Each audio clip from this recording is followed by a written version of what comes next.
سلامونه، وخت مو په خیر. ولسمشر غني وایي د افغانستان لپاره د سره صلیب بین المللي کمیټې راپورونه بې پرې نه دي. هغه ویلي چې د دې کمیټې راپورونه باید د دې بنسټ د منشور پر اساس برابر او خپاره شي.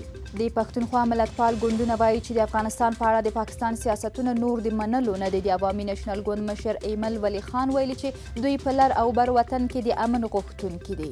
په مکې مکرمه کې د افغانستان او پاکستان د علماو ګډ کنفرانس ترسره شو. د کنفرانس ګډونوالو له طالبانو وغوښتل چې په افغانستان کې خپل روانه ناروا جګړه پای ته ورسوي.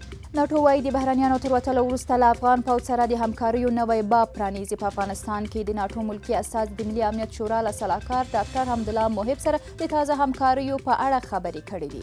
او تیرو 24 ساعتونو کې په کرونا اخته 50 کسانو خپل ژوند د لاسه ورکړی دی. د عامه روغتیا وزارت وایي چې په دې موده کې 1822 تازه مثبتې پیښې هم ثبت کړې دي.